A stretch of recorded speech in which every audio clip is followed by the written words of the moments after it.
Hello tout le monde. Après 3 ans d'attente, voici une nouvelle vidéo, donc le Peugeot 508. Donc j'ai acheté une Peugeot 508 il y a à peu près un an, enfin il y a 11 mois. J'ai fait 40 000 km parce que je roule énormément avec, je l'utilise pour mon travail, nouveau travail et tout ça, donc voilà. Donc j'ai fait 40 000 km, j'ai fait un petit peu de frais dessus, donc je vous dis tout, le prix d'achat, la consommation, on va voir si c'est une bonne voiture ou pas. Et ben, c'est parti. Donc c'est un modèle 2011 qui avait, je l'ai acheté, elle avait donc 130 000 km, elle en a 171 000. Donc je m'en sers tous les jours pour aller au travail. Donc je connais bien maintenant cette voiture et on va en parler un petit peu plus. Bon, elle a plutôt une belle gueule, hein. C'est une grosse berline, hein. Grosse berline mais petit moteur, donc c'est un 1,6 L. Alors on voit la petite finition, c'est sympa, les clignotants sur les rétroviseurs. Alors c'est des enjoliveurs, hein, c'est pas des gens talus. Alors on voit que par contre, donc ça commence à vieillir un peu quand même. Voilà, hein, c'est toujours le problème. Alors ce qui est bien dans cette voiture, j'enlève mon doigt, c'est mieux. Regardez, hop, on a la télécommande, on appuie sur le bouton et le coffre s'ouvre. Bon, c'est sympa. Alors moi, comme je travaille avec un petit peu de tout, je travaille avec des enfants, donc... Alors ce que les gens reprochent à cette voiture, c'est quand on ouvre le coffre, en fait, il y a de l'eau qui vient ici, hop, et qui coule directement dans le coffre. Alors ça, c'est ce que les gens n'aiment pas trop. Alors c'est quand même un grand coffre, et les sièges sont rabattables devant, donc on peut vraiment mettre pas mal de choses. Elle est quand même pas mal. Bon, j'aime bien les feux sont plutôt originales. Alors, il faut savoir que en un an, j'ai quand même changé 2 fois les lampes devant. Je ne sais pas pourquoi, mais c'est comme ça. C'est peut-être une mauvaise qualité de lampe tout simplement. Alors on va voir un petit peu l'intérieur.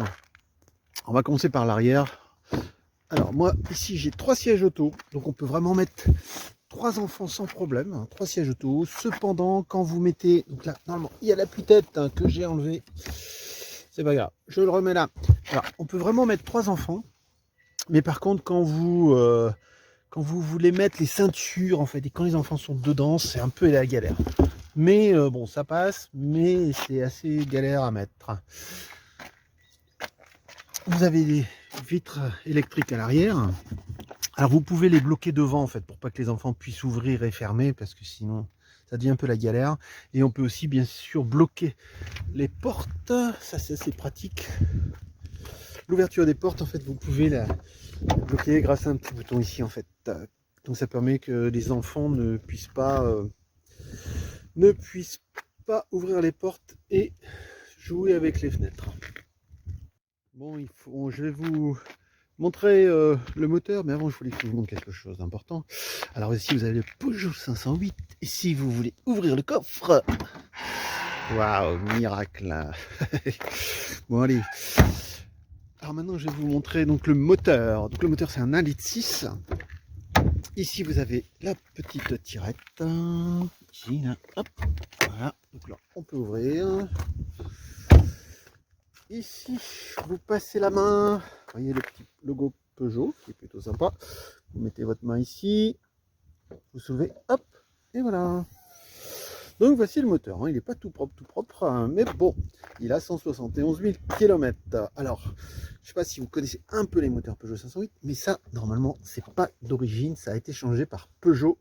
Mais ça, je vous en parle un peu après. Donc c'est sur vérin quand même, c'est pratique, c'est sur vérin. Ça marche plutôt bien. Enfin moi j'y touche pas trop à part pour l'amener chez le garage et quand ils font les vidanges. Voilà. Donc moi j'ai déjà fait deux vidanges quand même. Allez, on continue.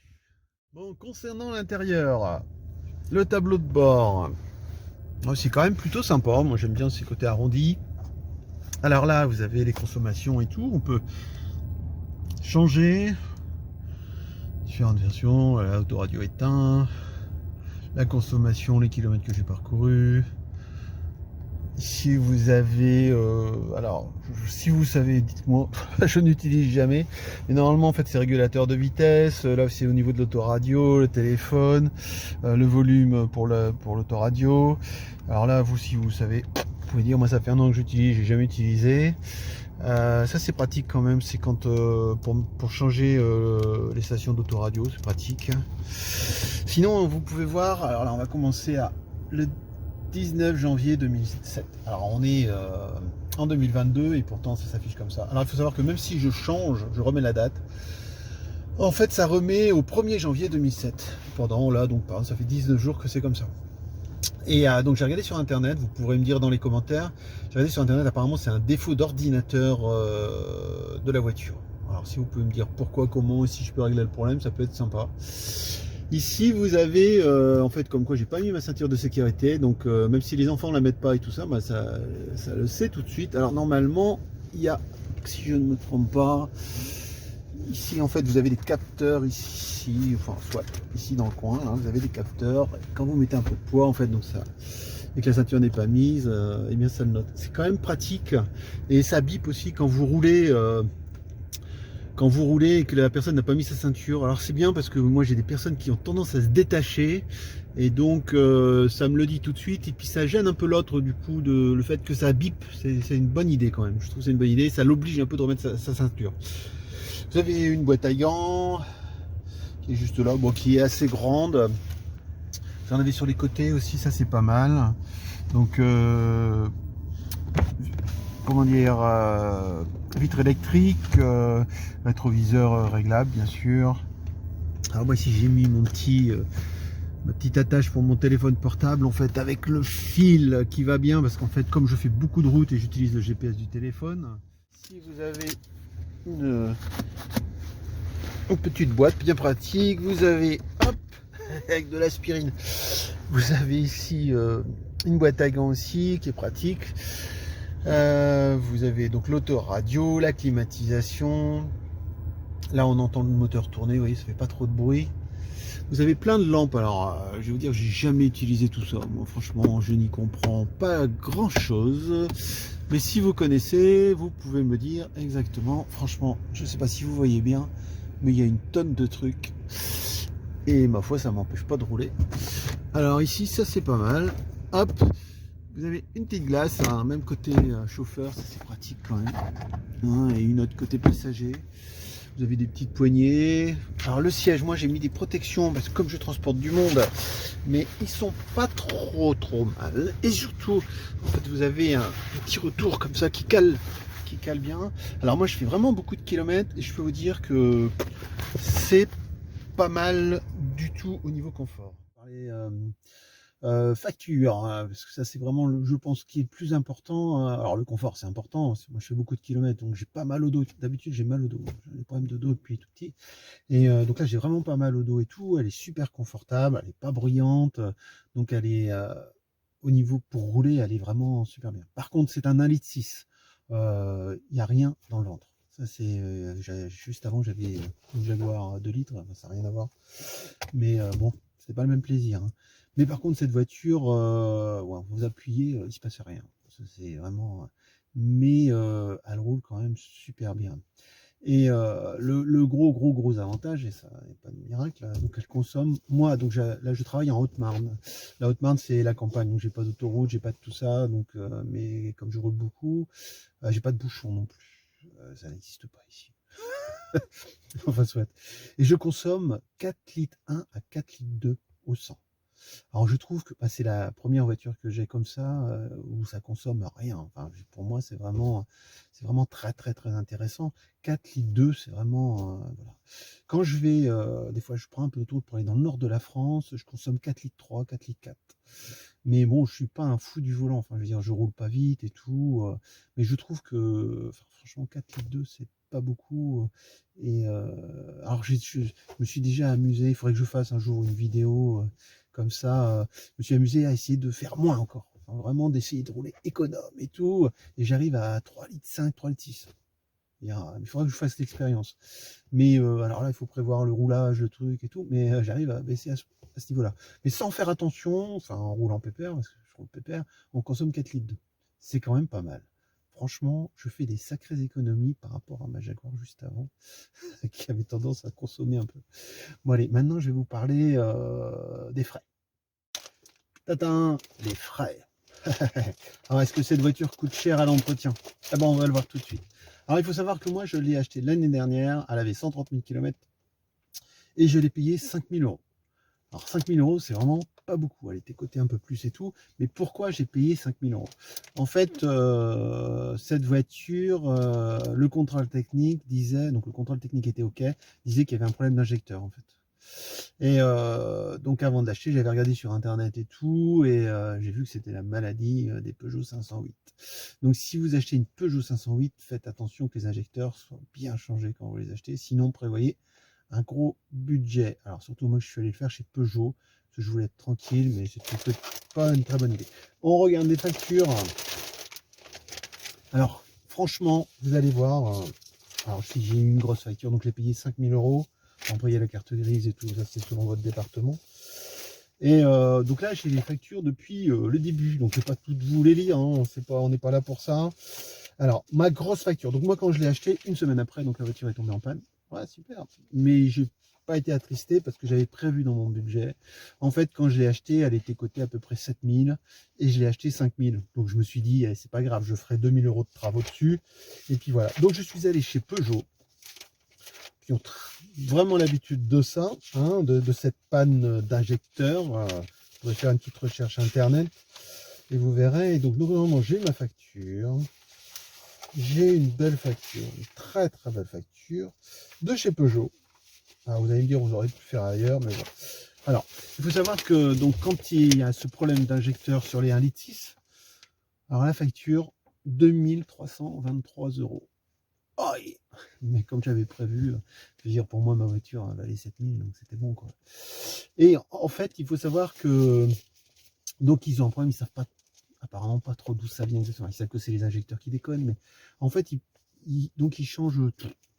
Ils changent donc les injecteurs, l'étude d'alimentation, donc l'injection, porte-injecteur, fourchette, vis en base, joint retour, enfin je vais pas tout lire. Et aussi, vous savez, le truc au-dessus, en fait, qu'on a vu tout à l'heure. Il le change aussi parce qu'apparemment ça pourrait poser problème. Donc ça, c'est vraiment ma grosse facture, mais je m'y attendais et je trouvais que du coup, acheter une voiture 5 000 plus 2 000, ça fait 7 000 euros. Pour une voiture de ce standing, vraiment très confortable, familiale, parce que moi il me fallait mettre 3 sièges derrière parce que je transporte des enfants. Et l'avantage aussi, c'est qu'elle est pas trop basse, mais un peu, parce que je monte aussi des personnes âgées, en fait, et elles savent facilement monter et descendre. Ça, c'est quand même pratique, elle est confortable. 7 000 euros pour cette voiture. Moi, je trouvais que c'était pas très cher. Donc, je l'ai acheté 5 000, plus chez Peugeot, donc 2 000.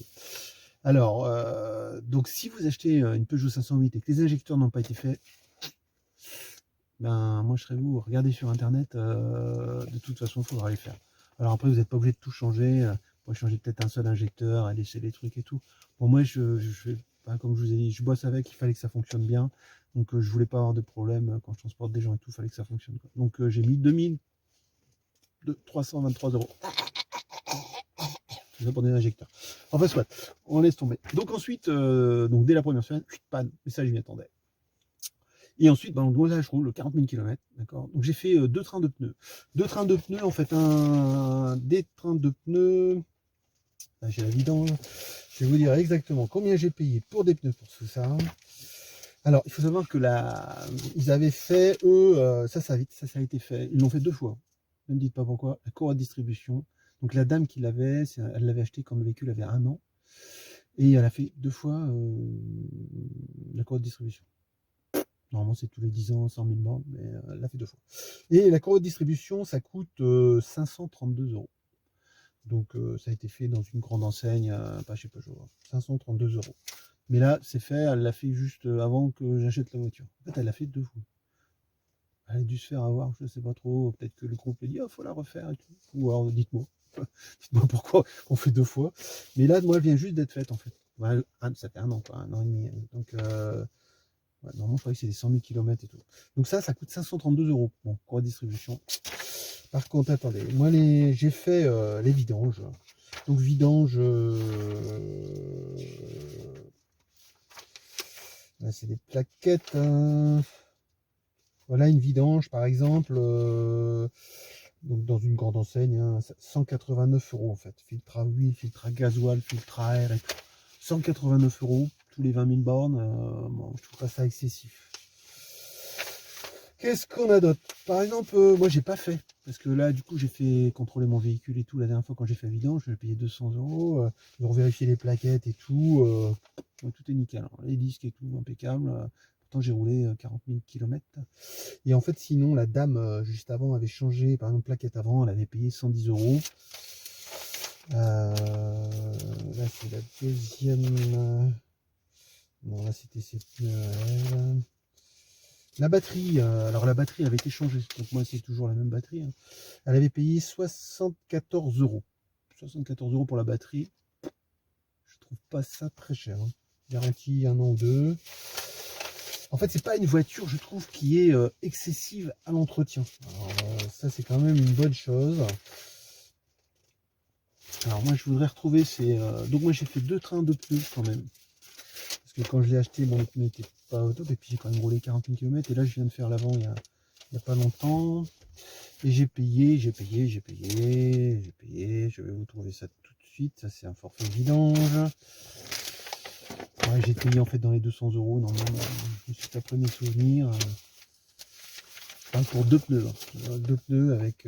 alors, non, même pas. Attendez. Alors, là, donc j'ai mis les 215/60 R16 et j'ai payé avec le forfait montage pour 2 pneus, j'ai payé 156,90 €. 300 € et vous changez les 4 pneus. Enfin, je veux dire, c'est quand même pas cher. Donc c'est vraiment une voiture qui coûte rien en entretien en fait. C'est le prix d'une Clio, quoi. Enfin, c'est vraiment pas très cher. Et pour l'instant. Et ben, j'ai pas de frais, hein. À chaque fois, je m'attends un peu à avoir des frais et tout, mais je fais quand même 170 000 km. Ce que j'avais vu dans mon filtre à particules et tout ça, si je ne me trompe pas. Enfin, j'avais vu des choses sur internet pas évidentes, mais bon, c'est quand même, je trouve, une voiture plutôt fiable. Et donc là, je suis allé faire la vidange il n'y a pas longtemps, dans une enseigne, je sais pas, chez Peugeot. Et donc ils font le tour de la voiture parce qu'ils essayent de vous refourguer un peu de travaux. Ça serait bien, vous voyez, pour vivre. Et il m'a dit, bah, écoutez, votre voiture elle est vraiment en super état. Super état, 171 000 km. Que dire de plus? Je trouve qu'elle est quand même bien pratique, pas chère en soi. Je veux dire, ça fait 7 000, ça, 5 000 plus 2 000, j'ai payé 7 000 €. Je trouve pas ça très cher quand même. Enfin, une voiture très confortable, 171 000 km. Ce 1,6 litre, il est quand même plutôt bien connu et ça ne m'étonnerait pas que je fasse 300 000 avec. On verra bien ce qui va se passer, mais je trouve que c'est quand même vraiment une bonne voiture. Alors par contre, c'est vrai que c'est une berline, ça fait un peu pépère, hein, c'est vrai qu'on me le dit, mais elle est super confortable pour rouler tous les jours, elle est vraiment bien. Si vous avez une famille de 3 enfants, c'est largement, quoi. Et enfin, je trouve que Peugeot ont bien bossé. Je veux dire, il n'y a pas de vibration, il n'y a pas de... C'est plutôt très confortable. Et pour un prix, ma foi, dérisoire, je trouve. Je comprends pas que ça ne se vende pas plus cher. Non, c'est vraiment, pour moi, une super voiture. Alors, c'est pas la voiture de mes rêves, d'accord, mais elle remplit vraiment la mission de me conduire notamment au travail et de travailler avec cette voiture. Et elle remplit vraiment cette mission. Elle coûte rien. Elle ne coûte rien. Je suis étonné à chaque fois. Enfin, j'ai pas de frais. J'ai pas de frais. La dame a fait 2 fois la courbe de distribution. Moi, je suis tranquille. Donc, mais ouais, franchement, c'est une bonne voiture. Si vous cherchez une voiture familiale, je pense que c'est pas mal. Peugeot a bien bossé là-dessus. Bon, ça va être la fin de la vidéo. Parce que je vais aller travailler. Bah oui, avec la voiture. Là, je vais aider des enfants. Donc, c'est partie de mon métier. Donc c'est la fin de la vidéo. Je vous remercie donc de l'avoir regardé quand même. Ça faisait 3 ans que j'avais pas fait de vidéo, quoi. Donc là, je vais en refaire un peu plus, je pense. Je vais essayer de voir, en plus de mon nouveau travail. Et comment dire, vous n'hésitez pas à vous abonner, à mettre des pouces. Ça va m'aider quand même légèrement. Je suis un peu perdu, il faut que je remette après le GPS. Je vais aller par là. Ouais. Et donc mettez des pouces et tout. Donc bilan, en fait, c'est quand même une voiture pas chère. Enfin, je trouve. Après, c'est quand même un budget, c'est sûr, mais elle fait vraiment le taf. Elle me conduit partout. Elle tombe pas en panne, ça c'est quand même bien. Et Mais il faut prévoir donc les injecteurs si vous achetez une 508. Vraiment, c'est important, c'est un gros budget. C'est vrai que là, c'est vraiment un truc. Et le reste, apparemment, pas de souci. Allez, je vous souhaite une belle journée, une belle soirée, une bonne nuit. Je sais pas à quelle heure faut regarder la vidéo. Profitez de la vie est jolie. Et à bientôt. Bisous à tous.